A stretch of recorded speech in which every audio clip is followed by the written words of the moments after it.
As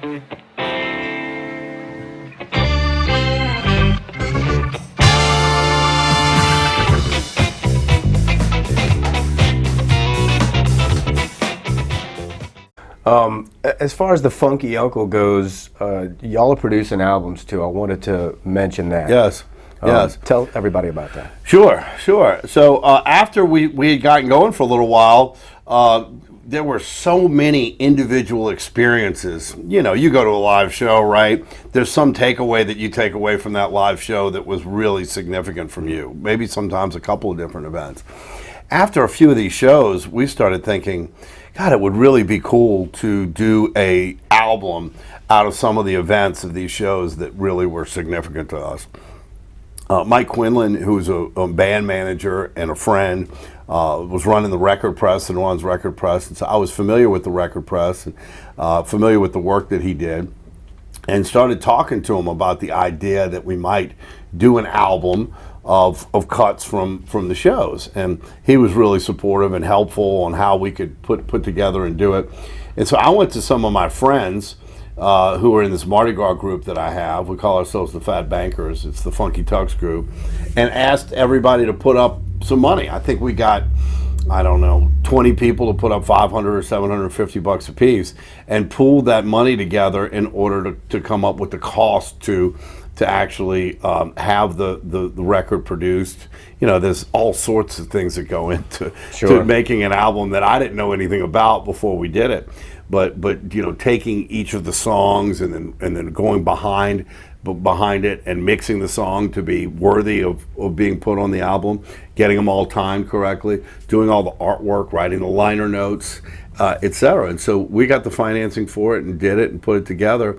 And then the idea is, well, what are we going to do with it? And so we decided that we would hand it off. Mardi Gras floats would be the only way you could get the album. So it just so happened, we were hoping that in 2021 we would parade, but we did not get a chance to parade. Right. We actually had the album done by Mardi Gras of 2021, but we weren't able to parade, so we saved it for 2022. Yeah. And that year I was the king of Tux, and my daughters were the queens of Tux. We had the Frenchie float, and then we had our regular 4 floats. So we had 7 floats all together at the front of the parade. We had 5,000 copies of the album, and we handed out 5,000 copies of the album off the floats. It was amazing. Yeah, it was the only way you could get the hard copy of the album. You can get it electronically on Spotify or on iTunes. Okay. Yeah. Is the format going to be the same moving forward?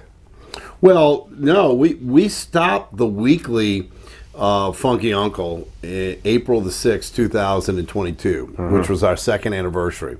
And if you haven't seen that show, you ought to go check it out. It's on you. All our shows are on YouTube. But what we did was we did a history of the artists that are on the side of the Funky Uncle. Yeah. Starting with Professor Longhair.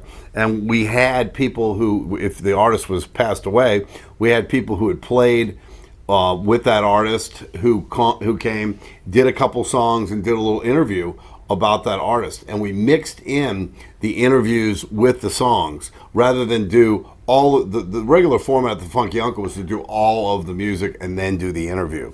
But what we did for our second show was we did one artist at a time. So we did the music and the interview, and then the music and the interview. And it involves George Porter and Leo Nositelli on the stage at the same time, doing meter songs, doing Alan Toussaint songs. Jason Neville getting up and singing some Alan Toussaint, and it's a fantastic show. But we decided to stop because the whole purpose of the Funky Uncle in the beginning was to give the world some free music and give them an opportunity to get some joy in their life, while at the same time raising money for musicians and gig workers, giving them somewhere to work. They didn't have anywhere to work.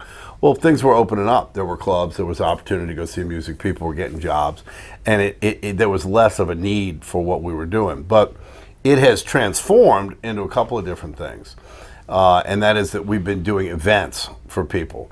So we'll do a private event for somebody if they're having like a wedding and they want to have parties, where we'll go out and book the musicians and make sure that, you know, they get good pay and that we get the right people placed in the right situation.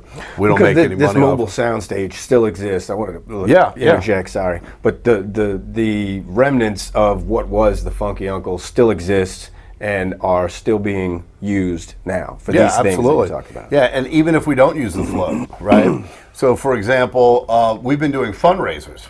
Walter Wolfman passed away recently, right. And his widow asked us if we would do a fundraiser to help her pay for his medical expenses. He had cancer right before he died, right. and his funeral expenses. So we partnered with Tipitina's, and we did the fundraiser there. And we were able to have 65 or 70 musicians come and play for free. To support Walter's family and to raise money, put up a GoFundMe, and we're able to raise all the money necessary to pay for those medical expenses. Jan Ramsey, the longtime publisher of Offbeat magazine, she has cancer too, and she needed some experimental type treatments that needed to be paid for.